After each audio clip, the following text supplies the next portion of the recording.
What's up, everybody? Welcome to another episode of Super Gamer Boys. I am your host and captain and dad, Garrett Morlang, and here in the virtual studio with me is, well, you know him from twitch.tv/BobaFletch, Nate Fletcher. What's up, dude? How are you? Good. How are you? It's been a great freaking night for me. Yeah, so good. Yeah. The work's been all right. Not too crazy, not too busy, stressful. Yeah. In my full-time streamer schedule. Yeah, you're full-time streamer. Yeah, you're killing it over there. Yeah. 3 nights a week.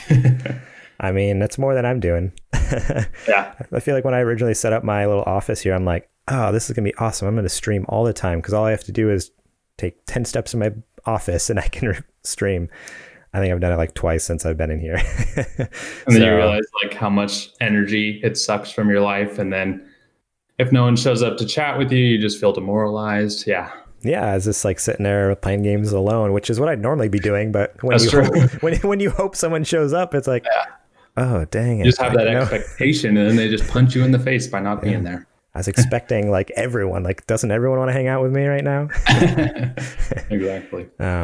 I also make the mistake of never playing like the hot game. Like I think when I streamed, I was like, I'm going to do a playthrough of The Last of Us Remastered before Last of Us Part 2 comes out. And no one cares about watching someone play a single player game from, 12 years ago or whatever. Yeah. So, what's funny is everybody does say, if you're going to stream, you should play the hot game. But then if you're not having fun, it's not really, I don't feel like there's a point. Why don't you just play games by yourself at that point? Oh, that's more fun. 100%. But you have a pretty cool community over there. So I first found your stuff. I started watching your stuff just a couple months ago. Yeah. And I jumped in and right away, like, I think what was the first game? I think the first game I played with you guys was Among Us or something like that. And right away, your group of friends is just like, hey, like, come on in, join us. Like, super friendly, super welcoming, really cool group of people. They all stream too. Like, they all have their own channels. Yeah. Yeah, man, it's been a blast ever since. And honestly, like, building that community now, I feel like, I don't know, if I wanted to start streaming more, like, it'd be so much easier. Like, it's so hard when you don't have any connections, when you're just like, I'm just doing this on my own. Like, I don't know what's going on. But when you have, other people you can play multiplayer games with, which I made the confession to JJ this last week. I was like, JJ, I think I'm becoming a PC gamer. I think it's happening slowly, like moving. I haven't touched my PS4 in weeks, and I've played just games with you guys on your stream, basically on yours and Ensorcels and Selkies there. And I know when you asked me to name the games I've been playing, I was like 10 of them are PC games and one of them is on my console, and I think it's like NBA 2K on my console. So nothing will make you feel better about 2020 than a bunch of dudes yelling at each other in Among Us. Am I right?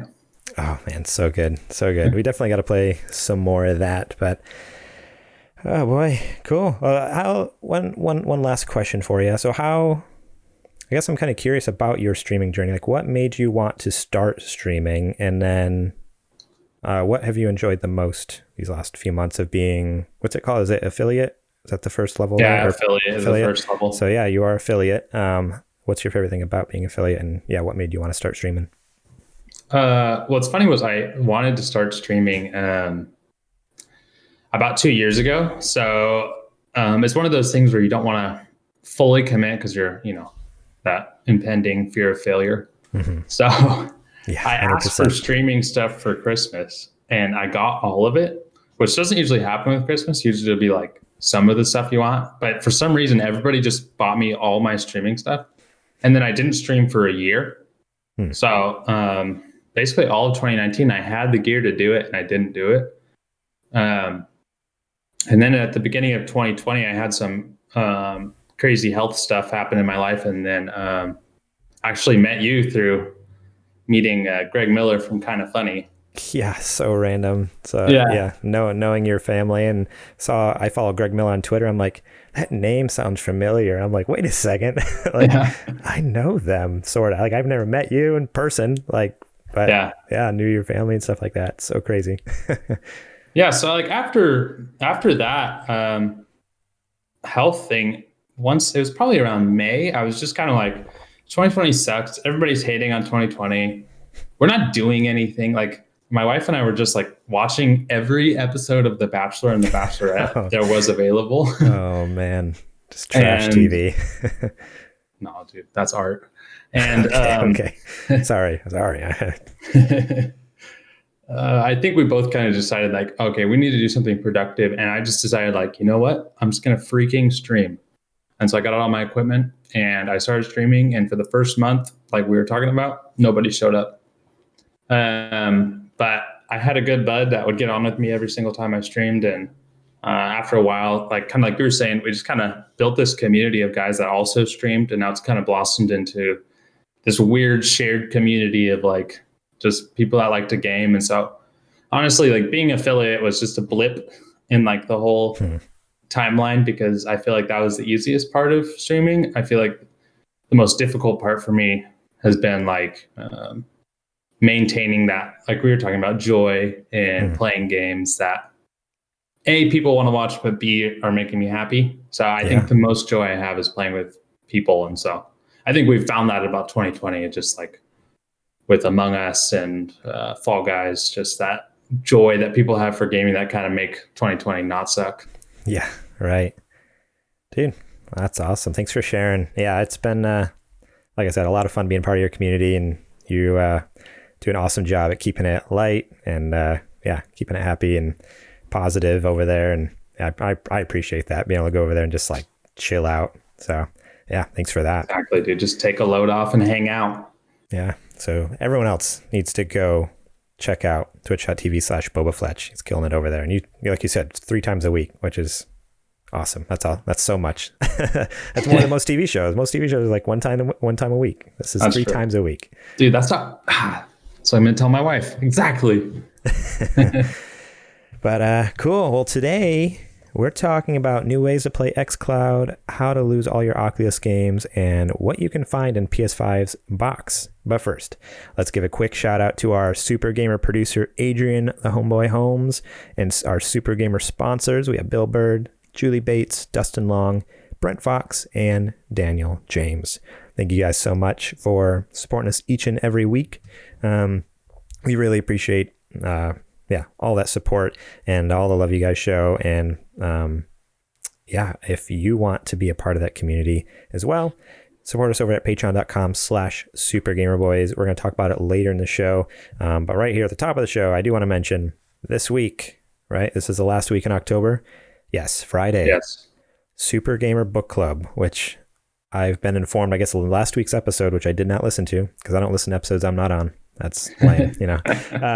JJ I don't either. I don't listen to the episodes you're not on either. Yeah, right. I mean, I'm the main attraction right now. I'm loyal. Loyal. Apparently, they came up with a new name for the Super Gamer Book Club. They haven't informed me yet, so I guess I need to listen to that episode and see if that's a final decision or if that was just an offhanded comment by JJ. But for now, we're going to call it Super Gamer Book Club.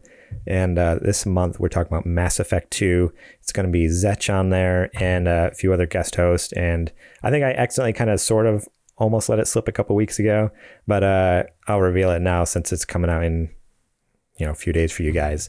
Nate Ear is one of the guest hosts who are going to be on there. Played through Mass Effect 2, so that's awesome. As soon as I heard you guys were doing that, did I hit you up? Or did you hit me up? No, you might have said, like, have you played Mass Effect 2? And I was like, that's like my second favorite game of all time. Yeah, I feel like I'd heard you talk about it in passing at one point. And then when Zetch is like, hey, let's do Mass Effect 2, I'm like, I know just the guy. So I was like, in your chat, like, hey, do you like this game? And you're like, dude, yeah, I love it. And I DM'd you. I'm like, okay, here's the deal. You want to be on an episode? So thanks for... You guys are getting the double whammy of Boba Fletch content this week. You should be excited. Let me give you a quick peek. Just a little sneak preview. Okay. I'm making every single bad decision that's possible in the game. Oh, man. Okay. So we'll see what happens. I don't know. That's awesome. Because I think Zetch, he's going like, he's always like straight and narrow, good guy, does all of like the right stuff. So it'll be awesome to have you come in there and just swing and like, no, I'm tearing everything to the ground. Yeah. But yeah, that's part of my pile of shame. Mass Effect, anything in the Mass Effect trilogy I've never played. So one day I need to get a hand on those, they're on PC now, right? You can pretty much play them anywhere. Yeah, and they're basically free. I don't know if you get like a month of EA access, or no, what is it called now? EA Play for free. Oh, right. You can play through all of them. Otherwise, I think they're really cheap. Yeah. Okay. Well, one day I'll just throw it on that little pile back there. I'll get someday to that when you eventually. don't have a backlog. That day when I don't have a backlog or kids or anything else, exactly. I'm like 80 years old. Yeah. Maybe I'll get to Mass Effect 2. Exactly. But yeah, so that comes out the last Friday of every month. So this Friday, if you want to hear Nate here and Zetch and I guess I don't know how many other guest hosts. Originally it was going to be 4 people. We'll see how many end up showing up. Talk about Mass Effect 2. Then support us over at patreon.com/supergamerboys, Patreon exclusive show there. Alrighty, I think it is time to check the mailbag. And usually this is where Zetch would do his little mail time, but he's not here. So gosh, freaking Zetch. Zetch. Everyone ditching. I say that we have a guest this week and they're like, oh, hey, I actually have something going on. I got to go. So I don't know if it's that they like are just taking advantage of the guest being here, or if maybe they just don't like you. I don't know. Apparently they have some beef with you. I'm okay with either. Okay. First question here comes from Hophead Ed over on Discord. He says, just had an enjoyable conversation with my coworker sharing stories about our respective dads playing video games. We talked about how our dads would both look down at the controller 50% of the time, trying to make sure the controls were right, or herking and jerking the controller to the right and left while playing Super Mario Kart like it was motion controlled.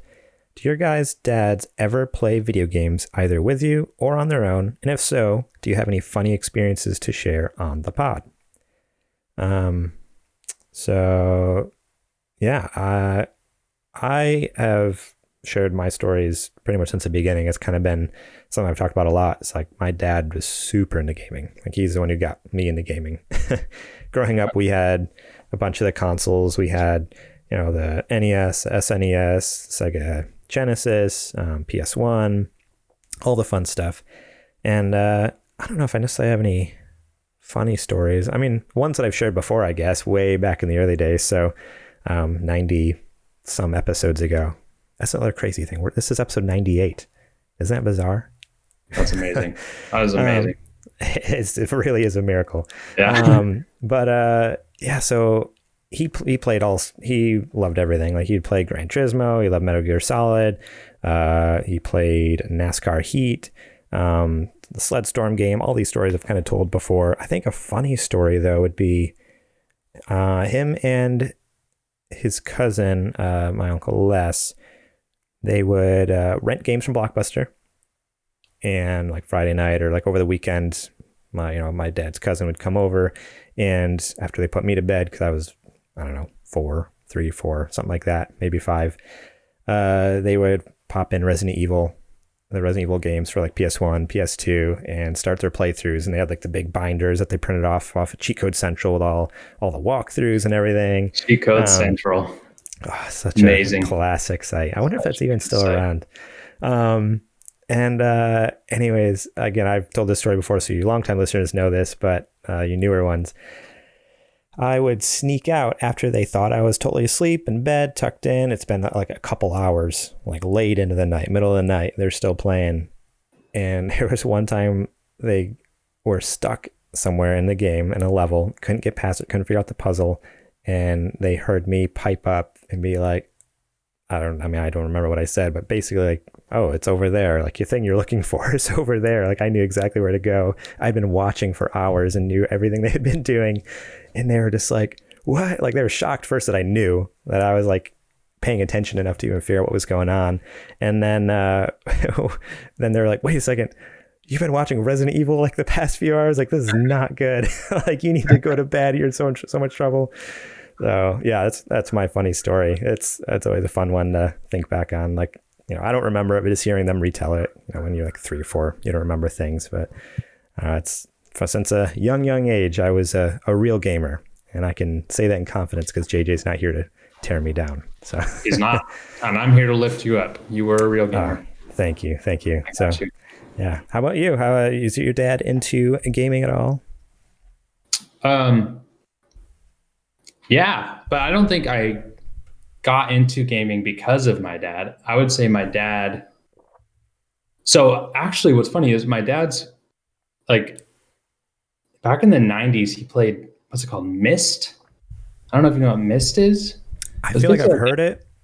It's like a puzzle game on the PC. I'm not going to pretend like I know a lot about it because I was born in the 90s. So yeah, I'm not gonna pretend I know a lot about it. But he always kind of told me that he was into Myst with his one of his old college buds. But other than that, like I really exclusively got into video games on my own, kind of starting with the Nintendo 64, PlayStation 2, PlayStation 1 barely era. But I can like specifically remember playing backyard baseball and then coming downstairs one night. So good. And my dad was playing backyard baseball like on his computer. And then like fast forward a little bit to the Wii, and we were all playing Wii. And I was a little bit older, closer to high school, like junior high school. Mm-hmm. And he got just really into Mario Kart. And nice. I just remember like we'd be playing Mario Kart and I'm just easily beating him because it's not, like you were saying, herking and jerking the controller.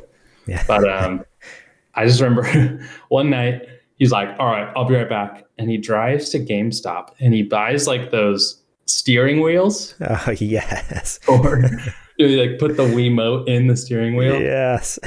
As if that's going to make you better. I don't know. We're going pro now. We're getting the top shelf peripherals. We're going all out.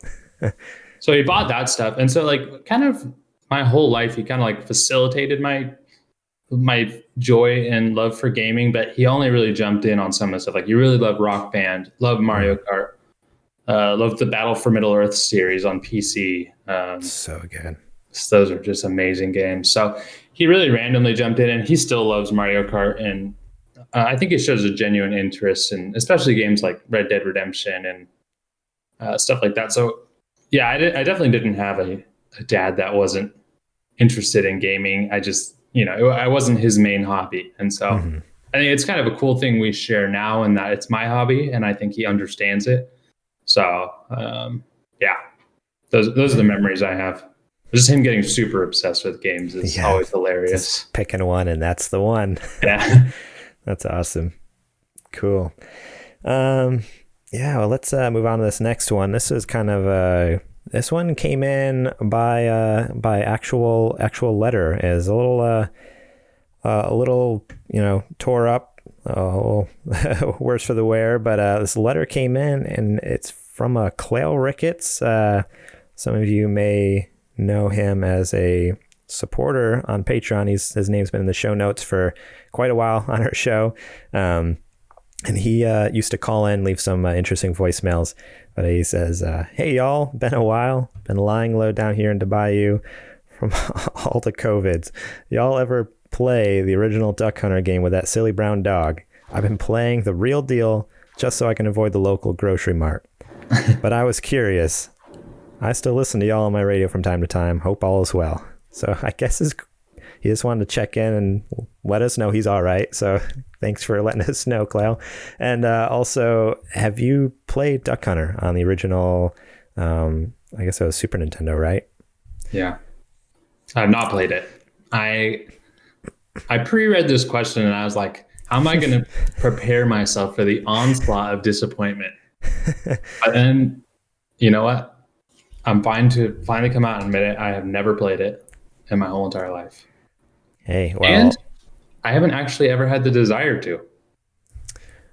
Yeah, no, I'm right there with you. Actually, we had all the peripherals for it. We even had like the Super Scope, like the light gun. I think it was actually original NES. It wasn't Super Nintendo. It was original Nintendo it was Duck Hunt, I think. Okay. But yeah, we had both of the guns for both of those consoles, the NES and the Super Scope for Super Nintendo. So we had all the cool gadgets and gizmos, and that was one I never popped in. I just was not interested. I'm like, I'm good. I'm just going to play my Mario Paint over here or whatever. Super Mario World. But yeah, I was not interested at all. So I'm sorry to disappoint Clel, but no, I have not done played any Duck Hunt there. This last question here. comes from Kajoma01 over on Discord, and he says, have y'all had any pets? And if so, what has been your favorite? And Nate, you had a nice little add-on we talked about before the show. Yep. How about any virtual pets as well? So I think that's a good addition there, because you had mentioned you never really had any pets, right? You know what's funny? I told you that, and I literally have a pet in my house right now. What? I just don't take ownership. I don't take ownership over it. You lied to me. I know. I don't take ownership over it because it's a cat. Oh, yeah, that doesn't count as a pet. That's not. No, it just exists in my house. That's like a roommate. Yeah. Funny enough, I was streaming one day, and I had to get up and get some water, and my cat was sitting right behind me, and I stepped on it live on stream. And if you really want to do the research, I'm sure there's an old VOD that you can find me stepping on my cat.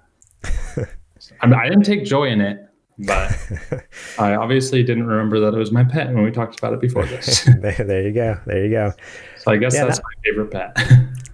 That's your favorite one. Okay. What about video game pet? What's your favorite video game pet? I just think like the dog in the Fable series in general.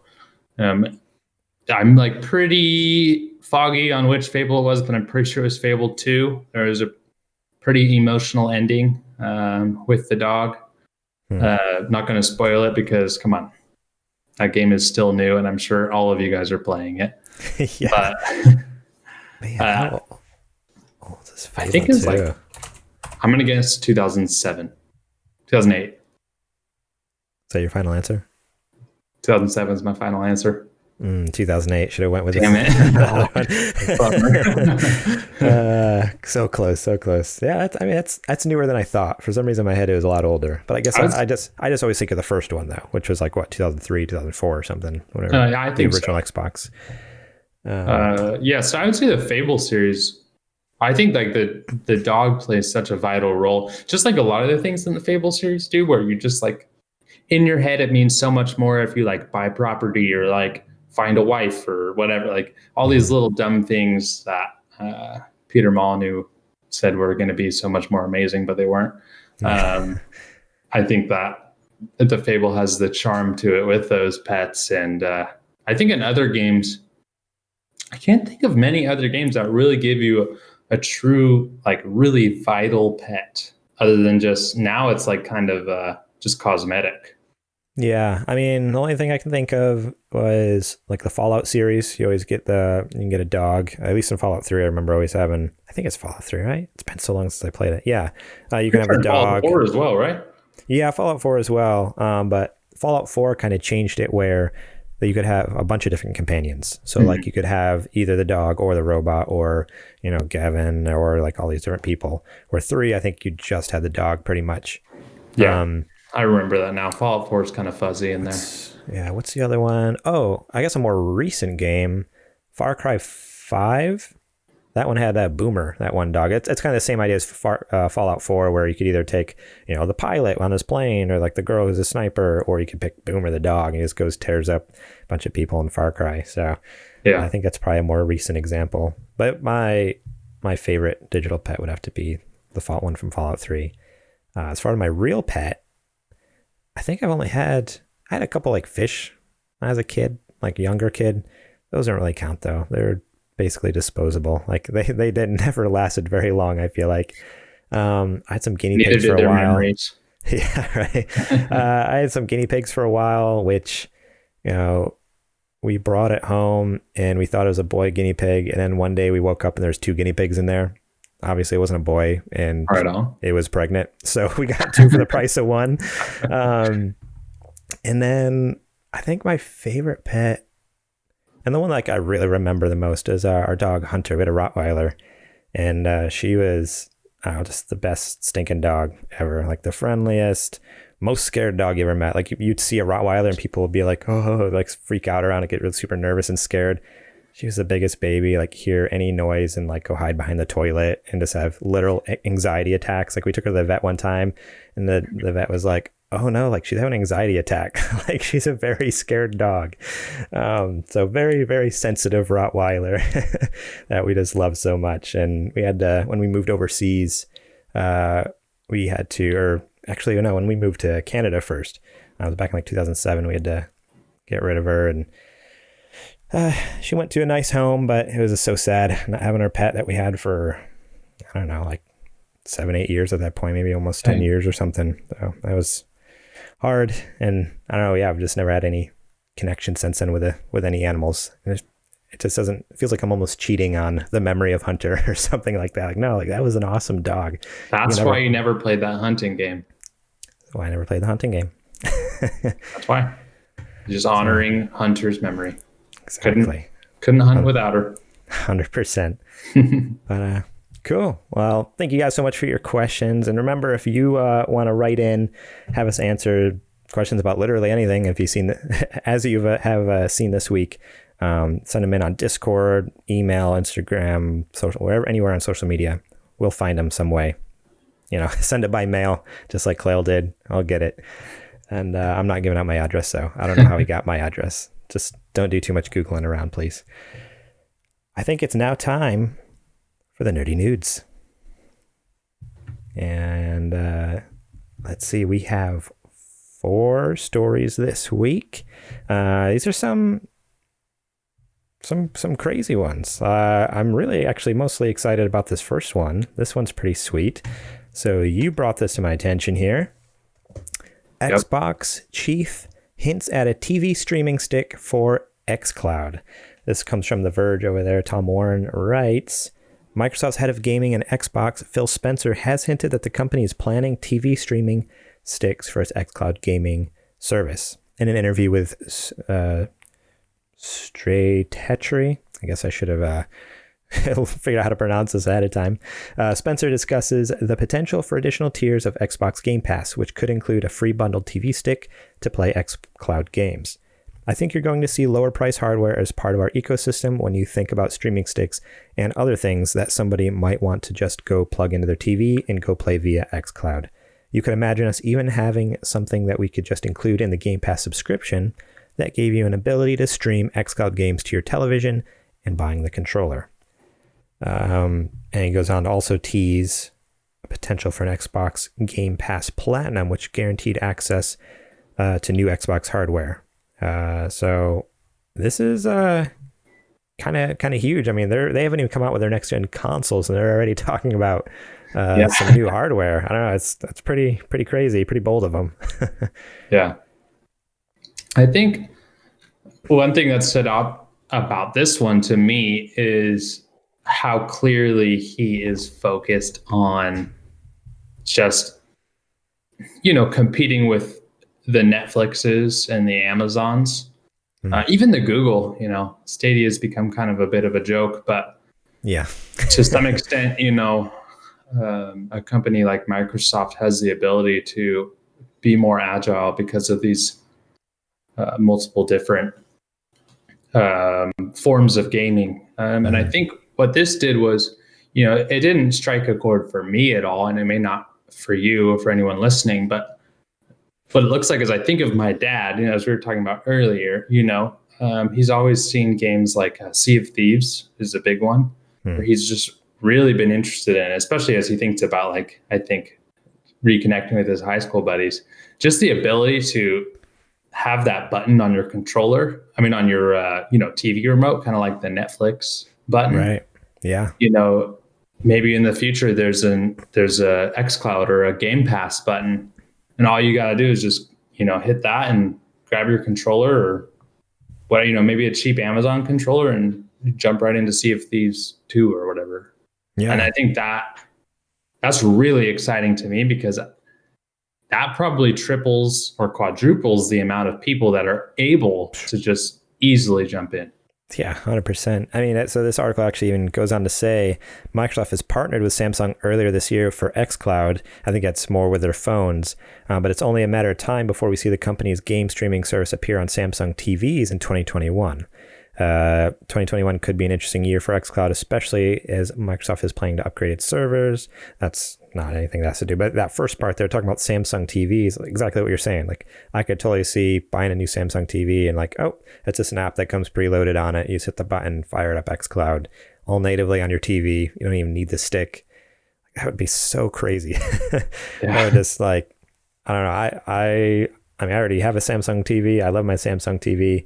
That would make me buy another one. Like, as much as I love that LG OLED, it'd also be pretty sick to be able to just fire up xCloud whenever I want, just with no extra equipment. Yeah, right now, Game Pass is such a freaking good deal. And the fact that xCloud is like, oh yeah, you get Game Pass Ultimate, you get xCloud free with it. It just blows my mind, like how much value Xbox is just cramming into this Game Pass model. Originally, people were like, oh no, it's a cool service, like it's doing some cool things, but I don't know. I think a lot of people doubted. There's no way Xbox can actually like do anything with this, right? Like they're just going to be losing money, right? But I feel like they're just proving everyone wrong. 15 million subscribers, I think they just announced last month, and they just added crazy. EA Play to the service as well. Right.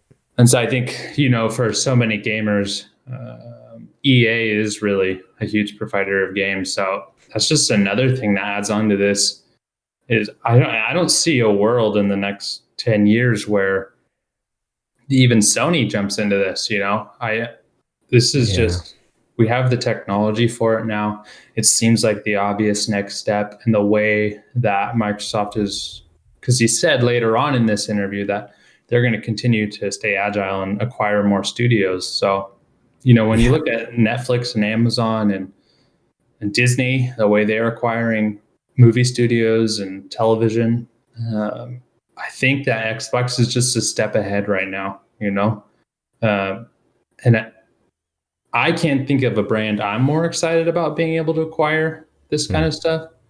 And I'd be just as excited if it was another one of these big hitters. I think that when you read this article, it's exciting because Xbox has been able to back it up.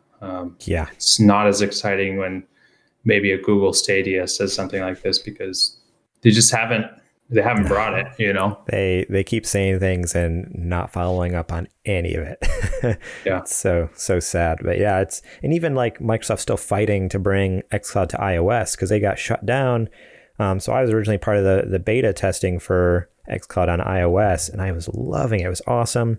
And then iOS, like Apple shut that down because of the whole rating board thing. Like basically Apple wants to be able to go through and rate every game that's on the xCloud service in order for them to allow that app to even be in their app store. And so that's why you can't play, you won't be able to play xCloud on iOS, but they're working on a web-based solution where, okay, you're not going to let us put an app on there. Well, they can just go to this website and play through Safari or play through Chrome on your phone. And I'm like, oh man, Microsoft they're pushing so hard to keep those promises. Like you're saying with Stadia, like they say things, they don't have anything to back it up. Microsoft saying things, they're following up on it, and even to the point where they're just like whatever it takes to climb over that hurdle, they're just going for it. No, we're going to bring xCloud, we're going to bring gaming to everyone, like everywhere, wherever you are. Yeah. I think that what's it called? I think even in the meantime, Microsoft has really pushed for iOS streaming to the point where they just released a new app on the iOS. And they are now allowing you to stream. And I know Sony's done this in the past, but you can stream your games from your Xbox straight to your iPhone. Yes. And I booted it up at the beginning of last week. Dude, no joke. It's like I'm playing on my TV. Just awesome. Zero latency. Perfect. And they're just using the same architecture as xCloud because 100%. It's just perfect. So I think I was really hesitant. Like you were saying, you got to beta test it. I didn't get to beta test it, but just doing this streaming from my console, the console doesn't even turn on. Like my wife is sitting there watching TV, and I get to sit right next to her, fire up whatever I'm playing on Xbox, and it works perfectly. And I think for anybody and I do have good internet, so that's one of the things, but I think it's huge. Yeah. I think at some point it's going to get to the point where, for a while there, Netflix would buffer every once in a while. YouTube would buffer every once in a while.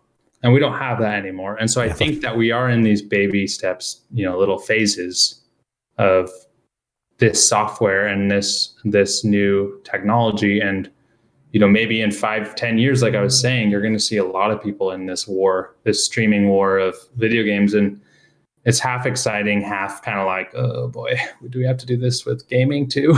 Yeah, right. Yeah, well, I mean, what was it, a couple weeks ago there, Amazon has now made their, like, they've thrown their hat in the ring now. I signed up for that Same beta and stuff like that. Who knows if I'll get into it, but I don't know. That's something I'm excited about. Like, I don't know, competition seems like it's, I don't know, it can seem overwhelming. Like, yeah, with the whole amount of streaming services there are now, it's be like easy to be like so overwhelmed by the amount of them. And, by the time you're done, you have like 10 streaming services. You're paying like $100 a month for all these crazy things. But also having that competition like just forces them to be so much better. So I'm excited for that aspect. Like, okay, they're going to continually get better and better in their technology and their implementation of these technologies, and hopefully the point where it is just standard to just stream everything. Yeah. So I don't know. Are you to some extent concerned about the controllers? That's the one thing that makes me, when a controller's like the DualSense is $70, I think. Yeah. And I don't know about the Series. Actually, the Series X controller is $65, at least for the blue one. So That's a big face value purchase just to click a button on your TV. But $60 compared to $500 or something. Yeah. Like, I don't know. I can spend, and then if you have the xCloud, you're probably using Game Pass. It's like, that's such a small entry fee, like less than $100, and you have hundreds of games at your fingertips. Like, yeah, we haven't even mentioned yet, but you mentioned EA Play being part of xCloud. Xbox also, Microsoft recently just bought Bethesda there, so like all the Bethesda, like there's just so many. There's all the already existing Xbox Studio first party games, tons of indie games on there. For less than $100, be able to jump into this Xbox ecosystem and play it anywhere. Like, that's just incredible. It's mind blowing. And even like Sony, like they don't have any of that streaming service. They sort of have it with PlayStation Now, like it's on PC. They haven't brought it to phones yet. They do have the remote play on phones, which works really well. Like, I've used that a few times, but it'll be interesting to see how that moves forward. And that is a worry. Like, I don't know, now that I'm thinking about it with the controllers, if that becomes the only hardware that they're selling, like, I wonder how crazy they start getting with implementing crazier and crazier features and charging more and more for something like that, just because they can. But I'm wondering if that's this platinum he's talking about. I don't know what that means, where he says with guaranteed access to new Xbox hardware. I wonder if there's a potential where you pay a monthly fee and you do get, with guaranteed access to Xbox hardware, maybe that's a year deal thing. Because right now, Game Pass Ultimate is just a monthly deal because there's no physical entity that you're holding on to. If there's hardware, you can't just pay for a month and be done, I don't think. Right. So I think to some extent, maybe that could work in and solve that issue there. And really, it's just as easy as clicking a button and waiting on a delivery man. Yeah. Yeah, I don't know. Either way, it's exciting stuff. Xbox is really killing it. Like, we've said it time and time again these last few weeks. It's just, I don't know. Microsoft is really knocking out of the park this console launch, I feel like, to the point where pretty much all of us here at Super Gamer Boys are on board for Microsoft at this point. It has converted me, like a long-time Sony pony, to be like, oh, maybe next spring, like when they're finally back in stock and I can get the all access plan again, I'll pick up a Series X because it's cheap and there's huge lineup of games available right at the start. And they're just hitting all those, checking all those boxes for me, where Sony has been seriously lacking this time around with the new console launch. Speaking of PS5 here, this comes from over at GameSpot. Gabe Gerwin writes, "We have the PS5 and this is the box. So it says the PS5 does indeed come in a box, and this is what it looks like. So PlayStation sent out preview consoles to a bunch of influencers and news outlets, stuff like that this past week, getting finally their consoles into the hands of actual you know what I mean by actual people. I was gonna say actual people. I'm like, well, I guess influencers in Japan are actual people too, but I don't know, just more widespread. It's not like an event that's very like planned and sanitized, where you have to like show up and you only get a set amount of time. It's like, okay, no, they're setting people up to just take them and use them in their own homes. It says here, like pretty much every other game console ever made, the PS5 comes in a cardboard box. But just what does the box look like? It's a question that's been keeping us up at night, and now we have the answer. Behold, in all its blue and white glory, the PS5 box. And there's a photo there, nothing too special. It is interesting, like everyone got these hands-on PS5 boxes, and this is all they're allowed to show. So that's why like this article is straight up just, hey, this is what the box looks like, because there's an embargo until, I think you were saying, sometime tonight or tomorrow morning or something. 5 a.m. tomorrow. It's a Tuesday morning. Or maybe 4 a.m. tomorrow Pacific time. So just look out on Tuesday and see what happens. Yeah, keep an eye out there. If you listen to this episode on Wednesday like everyone else, then you already know. But for us, all we know is what the box looks like and what comes in it. So it looks like here it comes with a PS5 console, which I'm glad they remember to throw that in there. DualSense controller, an HDMI cable, power cable, a stand, a USB cable, and manuals and other printed materials. It doesn't say here, but to note, the USB cable is now USB-C, I think, which is actually pretty sweet. They're finally switching over to the USB-C. They have faster charging, higher speed, stuff like that. Yeah. I didn't know. It looks like on the box here it says 825 gigabytes. That's the first I've heard of that. Yes. Yeah. So that's something had forgotten about. I knew about when they first announced it. I'm trying to think. They first announced that. Was that back in? It might have been March or April when they did that weird the Mark Cerny dev talk. It was like designed for like the devs, but they released it to the public, and everyone's like, what is this? What are you talking about? They mentioned I'm pretty sure they mentioned in there that it wouldn't be a full terabyte to keep the cost under control and the amount of power and stuff, like, because it's such a highly customized solid state in there that they're using. It's only 825, so it's not even a full terabyte of space in the PS5. And both the digital and the disk version will have that same size hard drive, as far as I know.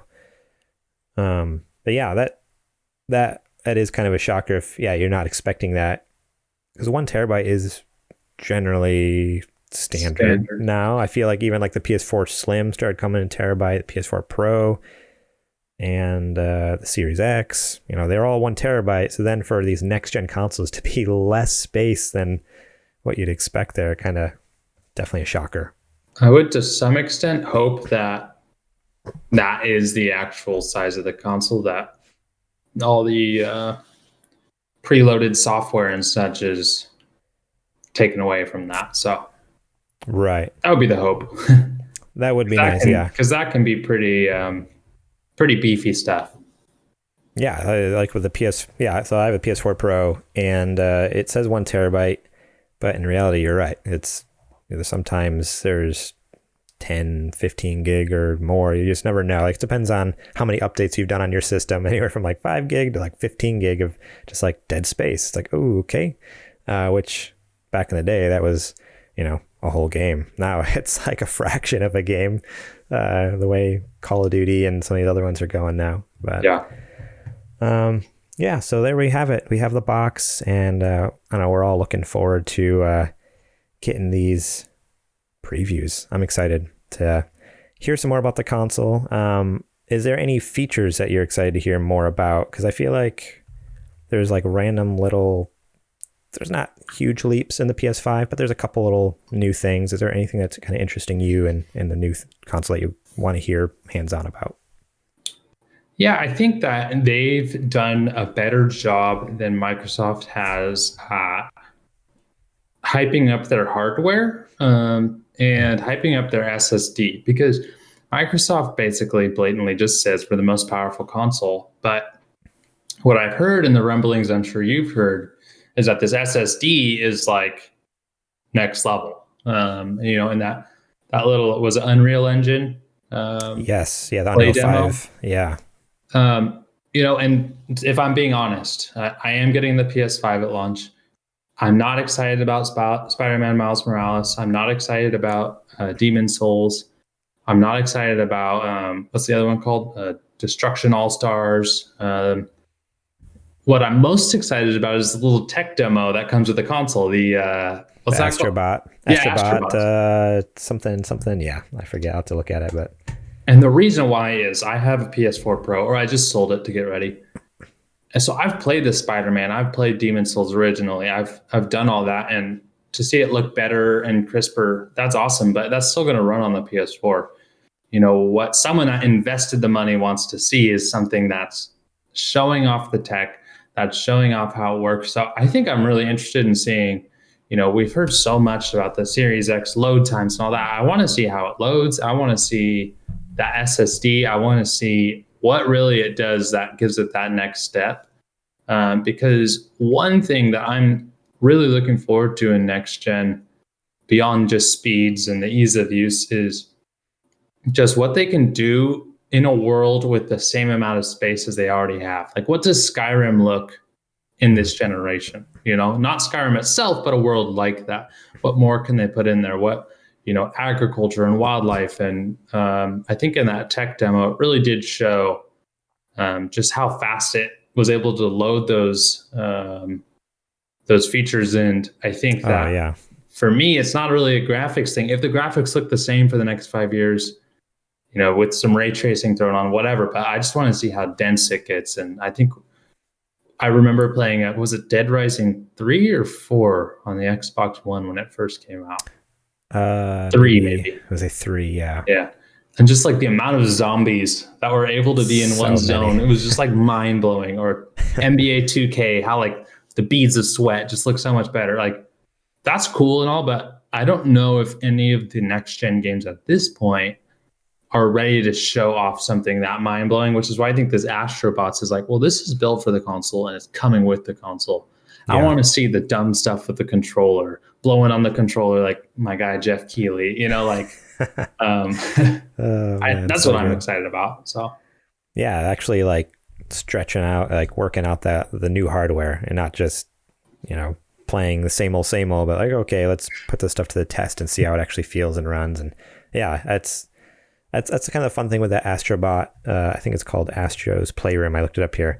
It really is just a glorified tech demo, but it's a full game too. Like, it's not just, 5 levels, like, okay, this is how you use these resistant triggers, or like the resistive triggers, or here's not how you use the touchpad. Like, it's supposed to be like a full-on game, similar to the Astro's Playroom, the VR game that they came out with.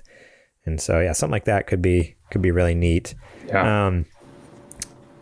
Talking about some of the launch games there, actually, another news story here. PS5 launch game Destruction All-Stars delayed to February now. I heard you mention that one when you were listening to some of the games that are coming at launch. Destruction All-Stars is no longer going to be coming at launch, and it will launch now on PS Plus, it says. So PS5 launch title Destruction All-Stars has been delayed. February 2021 will be released as a PlayStation Plus free game. As announced on the PlayStation blog, they say over there that Destruction All-Stars is a multiplayer game that is at its best when you're competing with gamers online from all around the world. We sent as many people as possible to experience the mayhem on PS5. Man, I can't read good at all. We want as many people to experience the mayhem on PS5. And what better way to do that than to provide the game to our PlayStation Plus members? So Sony making it clear that if you had pre-ordered the game, you won't be refunded. But it's very interesting because their launch lineup was already slim. And it also is kind of interesting to me, too, that's in this article, is originally launching at that $70 price point. And now all of a sudden they're like, nah, it's fine. Let's give it away for free on PlayStation Plus. I don't know.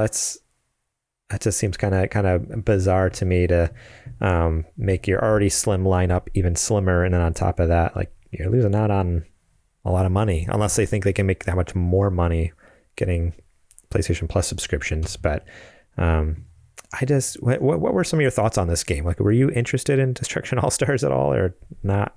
I mean, no. You already said you weren't, but no. I think, and you'll probably agree with me. I think this was their weakest things, and it almost felt like an interesting price point, almost like all the rest of our games are $70, so this one's going to be as well. What this says to me is that they've seen the success of games like Rocket League and Among Us and Fall Guys at such a price point, and Fall Guys launched on PS Plus and was just such a hit. Mm-hmm. I think what they did was they tested the waters. It wasn't getting the traction that obviously Spider-Man and Demon Souls are. Godfall as well, I think. Right. And it was just kind of a no-brainer. And to me, this is just an amazing move. I don't see this as like a point of weakness, as like all right, well, no one was pre-ordering it, we're going to back up to February. But what I see it is just, well, we want everybody to play it. And as a fan service, this is free. And you guys are probably going to love it 10 times more now because you didn't spend $70 on something you already weren't super excited about. And for me now, it makes me go, oh, February is pretty open, right? Like, I'll play this. I mean, at this point, we have no idea what's coming out next year, pretty much. Yeah. So, no, I think you're spot on there. I definitely was not interested in this game at all whatsoever. I even think I said a few times, like, this looks really bad. Like, it does not look fun. The trailer seemed confusing. Like, wait, it's Demolition Derby. Then when your car blows up, you just run around and beat up other people and cars with your fists. Like, you're just like punching and kicking things. Like, what in the world is happening in this game? And so for it to be a free game, I'm like, oh, well, 100%. Like, it probably won't be out for PS4, but I'll definitely claim it on my PS Plus account because I always have one. And then when I get my PS5, I'd be able to fire up and play it and not have spent that $70. Because exactly, like, a game that I wasn't interested in at all, definitely would be upset to pay $70 though, or even if I was slightly interested, and then for it to be like, oh, this is all right. But to get it for free, and even if it's all right, it's still like, oh, well, I had a blast for a few rounds playing with my friends, like, yeah, and I didn't have to pay anything for it. It's great. Yeah. I do think it's a win, and definitely a smarter move than what they were going for before. But with this slim lineup, you mentioned you're kind of looking forward to Astro's Playroom. I was kind of scrolling through the games, and again, I've talked about on previous episodes, I'm not going to be getting the PlayStation 5 at launch. It just wasn't in the cards for this year. Some other things had come up, but I'm definitely interested in getting it, especially once more games are coming out for it, because that's my big thing too, is like, I just feel like at launch the only game that I was really excited for, I guess, was Spider-Man Miles Morales. But then when I found out it's coming to PS4, I'm like, oh, there's no need to get it on PS5. Like, it'll look pretty and it'll load faster, and it would be cool to have a spaceship on my TV stand. But now it's like, oh, I can just keep my same PS4 and play this game. And I feel like you had sent me an article a couple months ago, but isn't Horizon 2?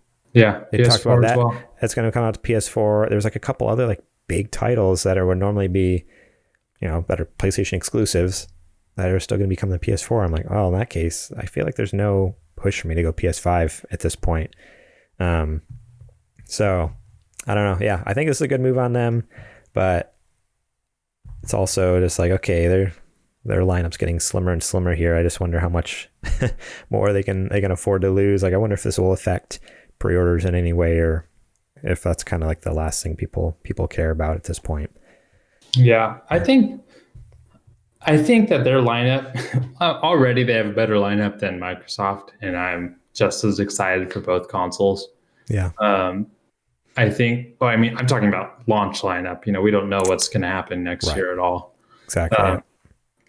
So, it's still exciting to me, and I don't want to make that smaller, but you're being able to see this ray tracing and this SSD, like I was saying, these things are exciting still, but to some extent, it also excites me that they'd be willing to put this stuff on PlayStation 4, because it does seem uncharacteristic for them, and it almost seems like a step in the right direction for an acknowledgement of their, like, kind of people like you who aren't quite convinced yet. Like, all right, it may not be time for something like that for a $400 to $500 purchase. So I'm going to stay here. And what they've done is they've given you that opportunity. And I think that's killer for people like me that have a horrible, horrible, horrible problem of wanting what's new.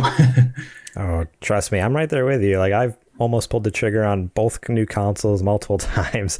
I like had it in my cart. I'm like, no, I can't do it. I should not do this. Like, just because it's new doesn't mean I need it. Yeah. You have a better conscience than I do. It's just, you call it my conscience. I just call it my wife, No, but yeah, you saying that, it's kind of like, it is a little uncharacteristic of them. I feel like they even said in a statement, because back when they first, I did this, just like flooded into my memory right now. Back in the spring, when they first announced some of the Xbox Series stuff, one of the big pushes that they were doing is like, you can play it anywhere. Like, it's coming to Series X, it's going to be optimized, but you can play it on your One, you can play it on the S, you can play it on whatever you want, all this stuff.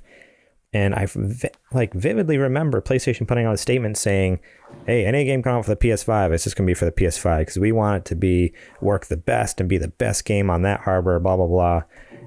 And so that like totally goes against the whole idea of like, oh, Spider-Man Miles Morales is still coming to PS4, Horizon's still coming to PS4. Like, I had totally forgotten about that statement, but they literally are completely contradicting themselves with this first year here. So I wonder why that is. I wonder if anyone else has noticed that, has any thoughts on that. I'd be interested to research if there's any like articles or editorials out there like, hey, Sony totally went back on what they said. I think that this pandemic definitely can play into that. I think both companies are aware that this price of entry isn't always feasible for some people. Some people haven't been as affected, but a lot of people have. So I see this as just a great way to be like, you know what? We understand this might take a year or two to get there. So rather than pushing off the consoles, which I don't know if you remember, but I kind of like, there were like, if there was 20 articles of like, they should just push back the consoles. But there was no reason. Like, no one had announced anything yet. And, and then all of a sudden 2 months ago, everything comes out and it's like, oh no, we're doing this. Yeah, but everyone's all in now. Yeah, but both sides are just like, yeah, but if you're still on the Xbox One and you're still on the PS4, we got you. We're still there for you. And I think in 5 years, there's going to be an afterthought. We're not going to talk about this. It's going to be like, God of War 3 on PS4. I could never do that. I could never run on that, but yeah. No, I 100% get that. I think this is the right move, but it's just like, one of those things that hit me. I'm like, wait a second, like they straight up said they would never do this, because it's like goes against their company values or something. Like, when we make a step, we're moving on and not looking back. And now it's like, well, actually, we are going to look back, and I think it's better for the consumer. Like, it's better for everyone. Like, they're going to sell more copies. It's going to be worth it, because when people get the PS5, they'll still want to replay those games and see what they look like on the PS5. I know I will. Like, even if I play Spider-Man and Horizon Zero Dawn, as soon as I get a PS5, I'm going to rebuy all of them just to fire it up for 30 minutes to check out all the ray tracing and stuff. So, yeah. Interesting stuff. It's exciting, and it's crazy that, it's just a couple weeks away here. Yeah, we are 15 or 14 days away from the Xbox Series X. I'm way too excited about that. More excited than Christmas. Dude. And then I got the PS5 coming in 2 days later. So we are really close, and really interesting. I've never been more excited to play an Assassin's Creed game in a little, what was it called? Astro's Playroom. Yeah, right. That's awesome. Cool. Let's hit this last news story real quick here. So warning to everyone, don't delete Facebook or you'll lose all your Oculus games for good. So we talked about a month or so ago that Oculus is officially going all in on the Facebook login. They're giving you, or from here on out, if you buy a new Oculus, you have to log in with your Facebook account. If you have an old account, you have 2 years to convert it over. And at that point, either you convert it or you die. Like, no, they convert it or they just delete your account, I guess. I don't know. And you lose all your games. Well, people are having issues now where apparently that they're, as you've all probably seen, the just flaming happening on social media everywhere. This politics are crazy right now. The world's crazy right now. I know a lot of people are trying to go off the grid, get rid of their social media, get rid of Facebook, and they're completely deleting their account, not like hiding it or whatever you call it, but actually straight up deleting 100% of everything that Facebook has on them, basically. And what's happening is if they've already connected it to their Oculus account, all those games are gone, all their purchases. They are not only not able to use the Oculus anymore, but those purchases are long gone and cannot be even brought back. So yeah, it says here, we're at GameSpot. If you have an Oculus VR headset, or thinking about deleting your Facebook account in order to go off the social media grid, you may want to reconsider. Completely delete the Facebook account linked to your Oculus device, and you will also lose access to all VR games you purchase, and you won't be able to get them back if you make a new account either. So even if you're like, oh shoot, didn't mean to do that, let me just, quick make a new account, link that to my Oculus account. No, it's done. Even if your Oculus account is still intact, it's for some reason tied more closely to the Facebook account and gone. There's not much more to the story other than that, but this was a huge,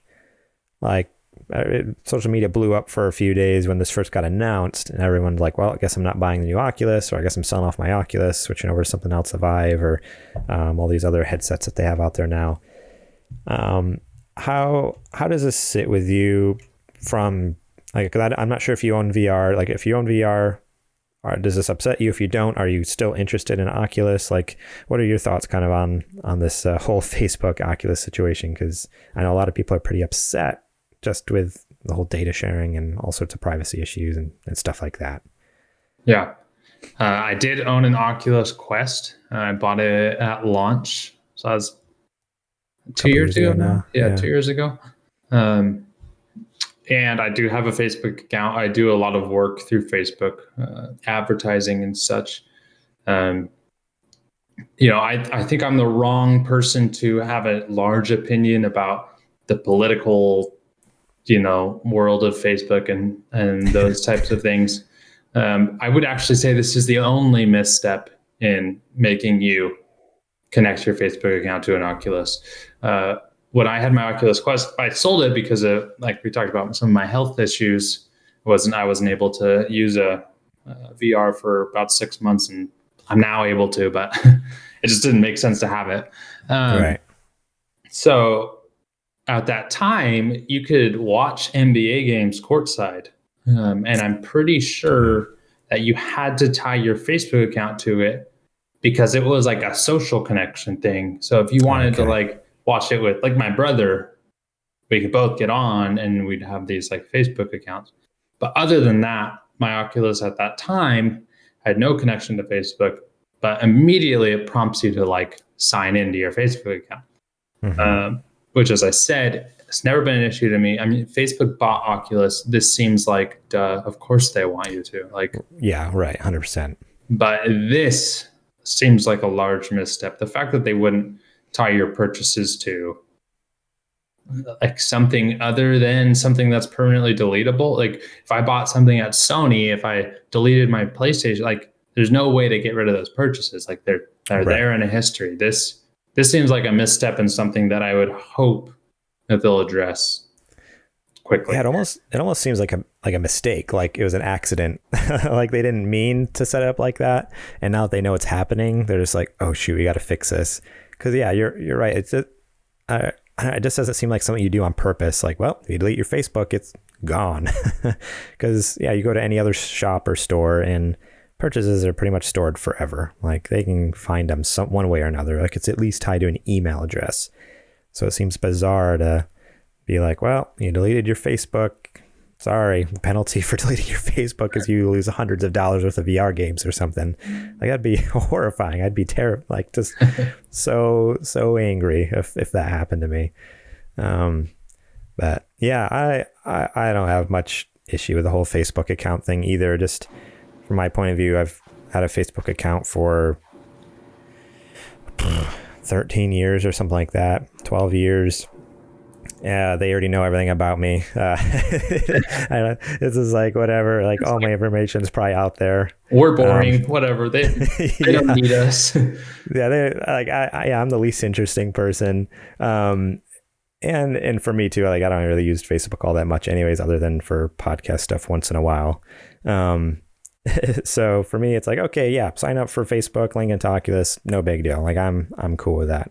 I'm fine. But yeah, this just seems so bizarre that they would set it up that way. And yeah, hopefully this gets fixed soon. Because again, they were already pissing off a huge, group of people with forcing them to use Facebook. And now to be like, oh, and if you accidentally delete your account or purposely do it, well, you're losing out. That's not a great look. So hopefully that gets fixed sometime soon. Alrighty, guys. Well, now it is time to talk about our Patreon.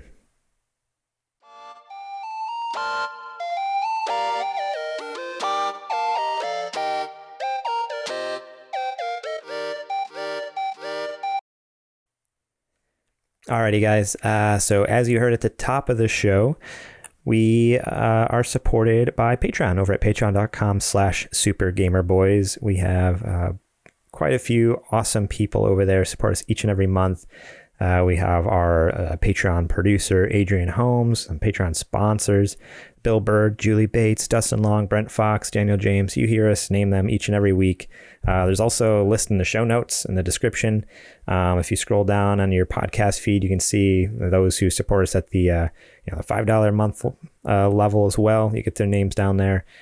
Thanks to all you guys, and even the ones who support us for just $1 a month. You have no idea how much that helps us. It's tremendous, and we're so thankful for that. Helps us keep equipment going for recording stuff. It helps us. Well, I don't stream too much, but I'm hoping to start streaming more, and it helps us get equipment for that, pay for games for that. So just tremendous shout out to all you guys. Thank you so much. And if you are interested in supporting us over there, we have a few tiers. We have, like I mentioned, $1 a month. That's all it takes to get our episodes early and ad-free, as well as that bonus show that we come out with every month, the Super Gamer Book Club.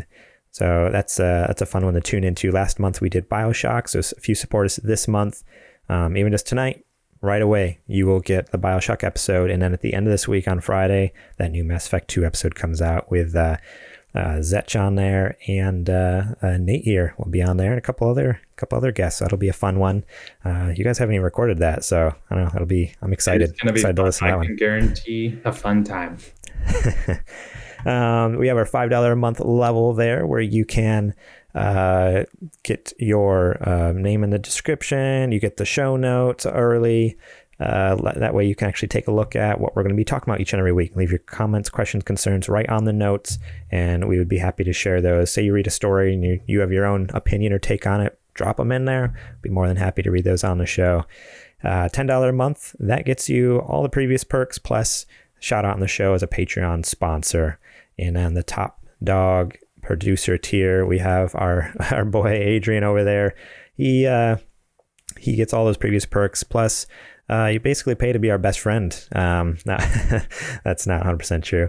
We love Adrian, and it's been so much fun. If you're a producer, you get to pitch show segments. You might be asked to guest on a show here or there.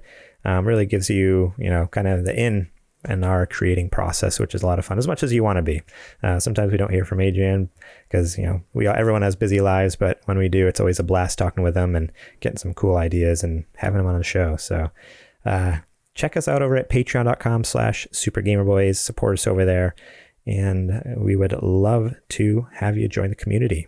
Oh, also supergamerboys.com/Discord. And we have a lot of fun over there too, talking about things going on during the week.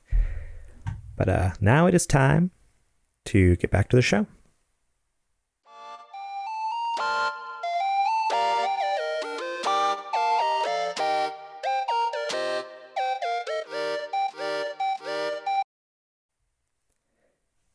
Alrighty, let's start with the new releases here. We have just a couple this week. So, there's a lot of things that come out the past week. There's a lot of just random trash. I don't know. I take that back. It's not trash. It's just things that I've either never heard of or, I have no idea what it is. It does not, I was reading through and I was looking through some. I'm like, I don't know what any of this is. Different indie games. Here's two that caught my attention. And both for very different reasons. Pokemon Sword and Shield, the Crown Tundra DLC is out October 22nd. You can go check that out on your Nintendo Switch. I actually never finished Pokemon Sword and Shield, but that's one on my pile of shame I want to get back to when I'm 80 years old and play through. You'll do it. You'll do it. Trust me. I'll do it one day. And then the next one, really, I don't know what this game is at all, but it had Transformers in the title, and that was the only reason I added it. Transformers Battlegrounds on PS4, Xbox One, Switch, and PC on October 23rd. So if you like Transformers and Battlegrounds, go check that game out, because it may or may not be good. Who knows? There is one more game. There's one more game that comes out tomorrow. So Tuesday the 27th, called Ghost Runner. I don't know if you've heard about this game. I have not. But I was scrolling my Xbox coming soon as I'm getting ready for Watch Dogs and, Assassin's Creed. The Ghost Runner is basically a cyberpunk ninja game with, I would say, Mirror's Edge like movement. But built, and this could be a turnoff, but very much seems like it could be built for the speedrunning community. But I don't know if you played Titanfall 2's story campaign. I did not. That was one. I got it for free on PlayStation Plus. It's also on my pile of shame. Yeah. Did you play, what's the new Star Wars game called? Squadrons? No, the one before that. With what's his name? Cal? Yes. Jedi Fallen Order. Yes. I played a little bit of it. But when I die a million times and it takes 3 minutes to load back in the level, I was like, no, I'm out. So Ghost Runner looks like it has some, if you've played that game, it looks like it has some of that. It's first person though, a bunch of bouncing off walls, grappling onto things, slicing enemies in half. And the best part about it, from what I saw, IGN actually gave it an 8. But the best part that I saw about it is as soon as you die, you're immediately loaded back into the game. So it's an immediate revive. So that's why I kind of said it seems like it's tailored to speedrunners, but I think I'm going to be picking it up because they said it's a 6 to 8 hour campaign for $25 with just, I think the graphics look beautiful. And if you're interested in that kind of like Titanfall 2, Star Wars, bouncing off walls, jumping up things, Mirror's Edge style stuff, I figured I'd throw it in there. No, yeah, thanks for that. I don't know how I missed that. I'm looking at it here on Steam. It's $23.99. It's on sale, 20% off, just for a pre-purchase. So if you buy it, well, all you Patreon supporters, I guess, if you listen to the episode tonight, you can get it for cheaper. Normally it's $30 on Steam. There actually is a demo available too on Steam. I might download that tonight. I think I'm going to give it a shot. That looks freaking awesome. While you're talking about it, there was like a little trailer playing, and it looks freaking awesome. So it kind of shocked me too. I hadn't heard about it until like I said, this week or last week. And I mean, anything Mirror's Edge, Ninja, Cyberpunky, like just basically any new game right now. Come on, we need some new, something. New stuff. Yeah, cool. Yeah, there's a bunch of awards. Indie Celebration First Prize, Team Choice Award, Writer's Choice, Best in Show 2020. So go check that one out if you're interested. It's on Steam, Xbox, PS4, pretty much all the major consoles there. Alrighty, now it is time for What You Playing, and as the guest, you can go first. Let us listen to your journey into Hades. I'm excited about this. Okay, I'm ready. I've been ready to talk about this all week. Let me tell you. Okay, so Hades, the best way I can describe it is it's basically the conflict between a son and a father. And I think you're trying to escape from Hades because you are playing the son of Hades. But along the way, you basically meet a bunch of mythical gods. So you got Zeus and Ares and all those types of gods. And the catch is that as you meet the gods, they give you some of their powers. So say you run into Zeus, he'll give you a power where, if you hit an enemy, it'll do a lightning strike to them. Okay. So as you go, it's a procedurally generated, basically roguelite game. And if anybody is familiar with me, they know I'm obsessed with roguelites. My favorite game of all time is The Binding of Isaac. Okay. Did you ever play Dead Cells? Yeah, So this is the perfect combination of Dead Cells, Enter the Gungeon, and every roguelite, in my opinion, has a little bit of Binding of Isaac in it. Right. So okay. what I love... I just realized your camera zoomed in a little bit. I can't see little Isaac over there. Oh, he's back there. He's back there. Okay. He is back there. Let me tell you. Sometimes which is kind of creepy because if you don't know what Isaac looks like, he's a naked baby with tears streaming down his face. If you've gone on Twitch, you know what it is. Yeah. But my daughter loves it. And so today I was like, do you want to play with Isaac? And she just hugs it. And I think my stuffed Isaac is fairly large. So I think it's larger awesome. than her. But anyhow, sorry. You can always interrupt me with Isaac related lore. Yeah. I bought the card game. Oh, dude. So Hades, I think what I really like about it is the voice acting is just amazing. And especially for what feels like an indie game. Now, these guys are the ones that made, I think you talked about it on the podcast, but they made, what's it called? I'm going to blank on. I guarantee Bastion. There it is, Bastion. Yep. So Supergiant, I believe. Supergiant Games, yes. Yeah. So Bastion, Transistor, Pyre, yes. Hades.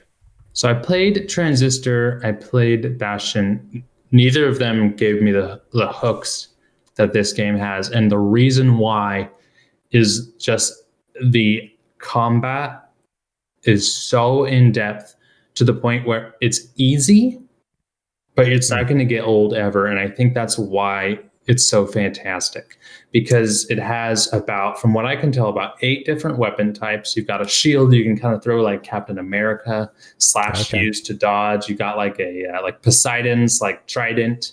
You got a sword. You got like Hulk smash type like fists, and every single one of them feels fluid, especially with the dodging mechanic, and B, gives you that like perfect sense of like, oh crap, I'm not in control, and like, how did I get out of that? And I think Hades like marries those two things perfectly, especially if you can pick up like the right power from the right god. For example, Zeus, you run into him and you have this shield you're throwing around, and he gives you this power that every time you hit one person, it shocks everybody in the zone. So then all of a sudden you're dealing lightning damage. And I'm getting real nerdy about this game, but believe me, the art sounds awesome. It's beautiful. It's amazing. And I don't think I'm going to put it down. Like, I've put thousands of hours into The Binding of Isaac, and I can definitely see Hades joining that list. And I think that Hades is actually an easier point of entry than a lot of the games out there. It really does hold your hand in a way that's not too tutorial. Interesting. Now, what console are you playing on? So I bought it on my Switch because I went to Oregon on vacation for a week. And I played it the whole entire time. And as soon as I got back, I bought it on Steam so I could stream it because I was so excited about it. And similar to any game that, I have Mass Effect on every platform. I want it on every platform because if I'm ever in the mood to play one of my favorite games, I want to be able to play it wherever I am. And I think that game has the potential to be a great iOS game as well. And I'm not an iOS gamer, but... Is it out on iOS? It might be. Honestly, might be. And if it's on... No, it's not. It's on Mac OS. That's kind of surprising. There's not very many games that come out on Mac. Yeah, let's see. Microsoft Windows, Mac, Nintendo Switch. Looks like currently. But I wouldn't be surprised if it came to, holy cow, 10 out of 10 on Steam, 90% on PC Gamer. Yeah, it's my game of the year by far. And I don't think there's been enough games this year to really be like, all right, what's the game of the year? But Last of Us 2 was up there for me. But Hades, I'm not kidding you. It's like there's a surprise around every single corner, and I'm probably only 25 hours in. So highly, highly recommend it. I like to put the name of the game in because when I listen to podcasts, sometimes I zone out and I'm like, what game are they talking about? And I have to rewind. Right. Like, I've done that so many times. We know that feeling. So Hades, pick it up. Hades. It's a good vibe. I fell in love with the art style. Like I watched a couple people stream it a little bit, or I've seen like little clips here and there on Twitter. And I'm like, oh man, like that looks, just the art of it looks really cool. I've only actually recently jumped into Bastion, which is their first game they made back in 2011. And I love the voice acting in that, like the narrator and stuff. Yeah. I don't know. It hasn't quite like hooked me with its gameplay yet, but just for like the story and the way they're telling the story, I'm like, this is really cool. Like this narrator narrating everything you're doing. It's like, how does it know what I'm going to do? And it knows, like, it's just keeping up with me, like beating the crap out of things, blowing stuff up. And so I know the voice actor who did like the narrator and some other characters in Bastion came back and just multiple characters in Hades. So I don't know, just for that alone, just the art side of it, the vocals and the art stuff, I'm like, okay, I'm all in. But hearing the gameplay is like such a good blend of all these games that I, tangent, like there's certain aspects of all these games that I enjoy, and what you're saying makes me think this is a good blend of all those things that I like. So definitely probably going to be a buy here in the next month or so, because it looks pretty hot. For me, I haven't played a ton. I was telling you before the show, I think I haven't touched my PlayStation in a few weeks. I'm turning into a PC gamer. I'm a nerd now. Kind of ridiculous, but I played, trying to think. So this was a couple weeks ago, but I was on last week's episode. There was a demo available for just a limited time on Steam for Party Animals. Now, did you get in on this? I can't remember if you played with us or not. I was in Oregon during that time, but I'm very excited to hear about it. That's what I was. Okay. So Party Animals is basically Gang Beast. Have you heard of that game? Yeah, I have that game. I like playing that one with my brother-in-laws. So it's a Gang Beast, but with like cute and cuddly, fuzzy little pets and animals and stuff that you play as, and like really fun maps that are just like so ridiculous. And I'm trying to remember, I haven't played a ton of Gang Beast. Do they have like weapons and stuff in Gang Beast, or no? Nope, it's just brawling. Okay, so they have weapons and stuff in Party Animals as well. And so I jumped in and we were playing with a huge party. Like there's, I don't know, like 10 of us or something, I forget. Just brawling on these maps. On the demo, there's 3 maps. There's one that's just like a basic rectangle. But the catch to it is over time, there's this poison gas that's all around this raised platform. And then it slowly starts moving across the map. And you have to try to basically like make your fight area smaller and smaller, forcing you together to fight these guys. The other one is on top of a submarine. which over time is slowly getting deeper and deeper in the water, forcing you to climb up to, tippy top of this little tiny platform where you're duking it out or kicking people or headbutting them as they're trying to climb up the side, or this big like bomber plane it looks like up in the air, and you're so high up in the high altitude, the wings start freezing over, so it gets harder to keep your traction on the wings and stuff like that. So it's cool. They have these very different maps, like in the way they're shaped and the way the physics are, from being in the air, having the wind, to in the water, and the way that you can get caught in a current and suck you away or something like that. As far as the characters go, like I said before, it's just a bunch of different animals. There's like cats, dogs, squirrels, turtles, like all sorts of ducks, stuff like that. Doesn't really affect gameplay, but I tell you what, the hottest character in there is the cat in the tuxedo. That's who I played as. I'm not a cat person, but a cat in a tuxedo, you got me right away. Maybe that's what I should do to my cat. Right? Then I'll acknowledge it as my pet. Or again, as just another housemate. I don't know. Right away, InSource was making fun of me. He's like, you look like a Bond villain. Like every time I got up at the top, he'd yell, like, hello, Mr. Bond. Like I was coming after him, or like the evil villain of the map or something. The mechanics were, so I love it for the janky physics that it has. Similar to Gang Beast, it's completely like nothing is quite 1-to-1, or like Fall Guys, something like that. Yeah. Where you try to walk and it doesn't quite walk right. Like everything has like a little bit of a limp or a drag or something like that. It's very goofy and silly. There's a button for punch, a button for kick, and then there's a headbutt button, and then a grab too. And so like my signature move was I would sprint, jump, and then you hit the kick button and it like drop kicks people. And one drop kick to the head and it knocks you out. Boom. Like you're not dead, you're not out of the match, but it stuns you, and you'll be stunned for, I don't know, maybe feels like forever. It's probably only like 5 seconds or something. When you're stunned, it feels like you're freaking there for like 10 minutes. Like, please let me go. And then you just go over and grab the people, lift them above your head, chuck them over the edge of the map, or whatever you want to do with them. It's just so much stinking fun. The antics we got up to doing stuff like that. It was literally just like, it's just mayhem, because everyone's like trying to drop kick each other. Like, so we're both like jumping at each other in the air, drop kicking each other, headbutting each other.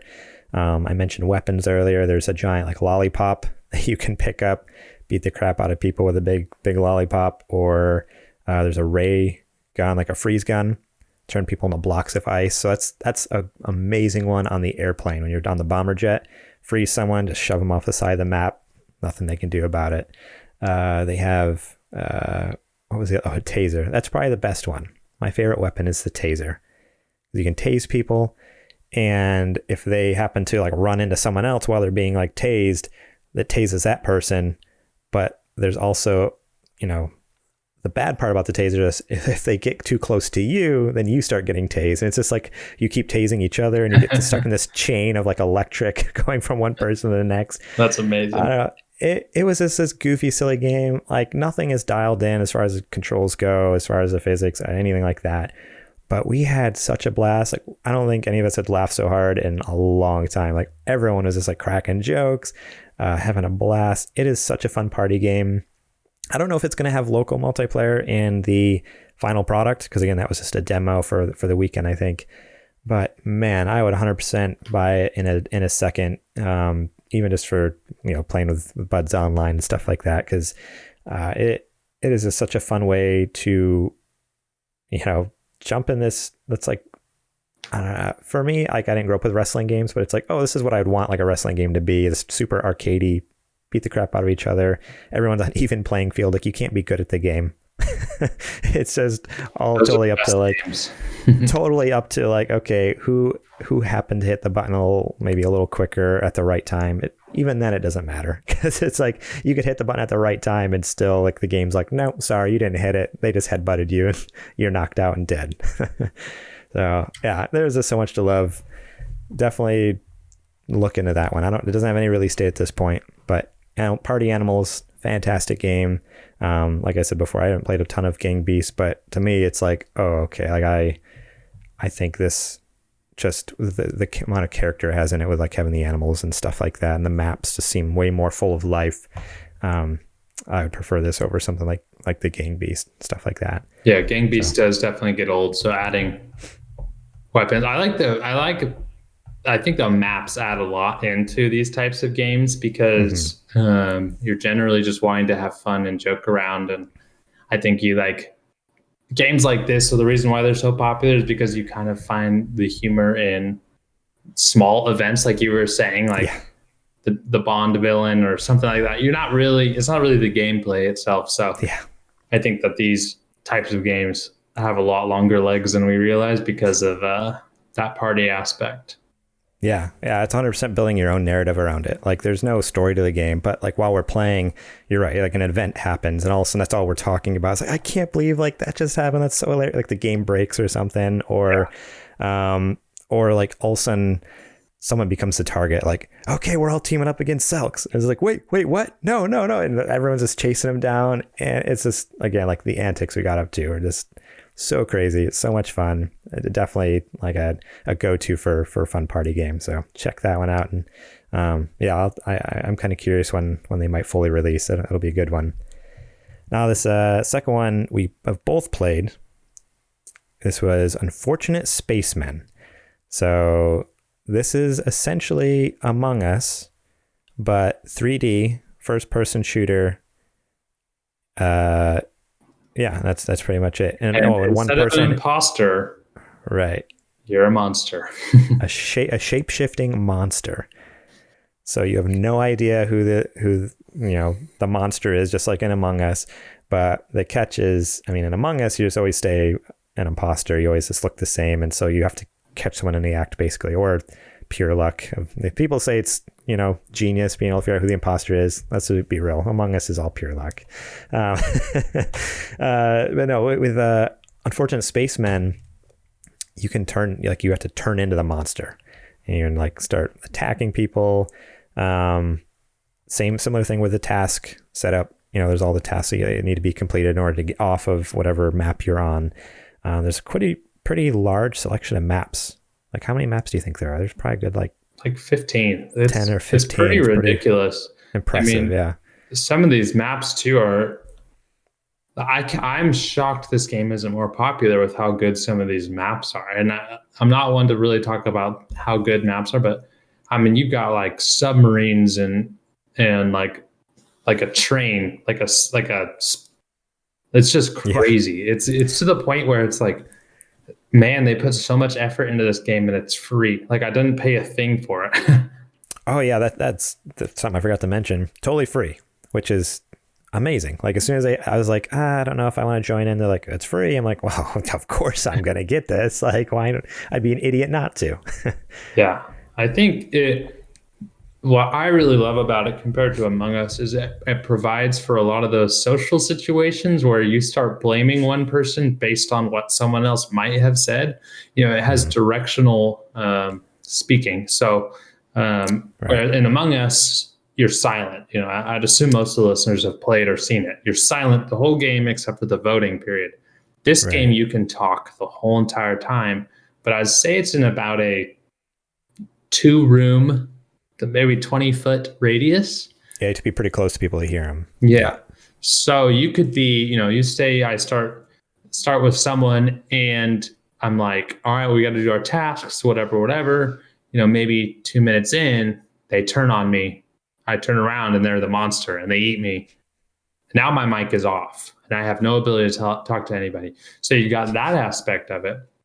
Which, by the way, the monster's scary as heck. So it's terrifying. It's not scary. It's not like in Among Us, you just see this little 2D animation. No, you're getting mauled.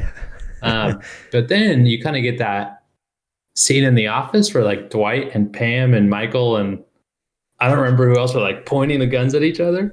Yes. So we had that the other night, and you get to the point where you're like, okay, it must be this guy. No, it must be this guy. And then all of a sudden you just start shooting because you're trying to figure out who the monster is.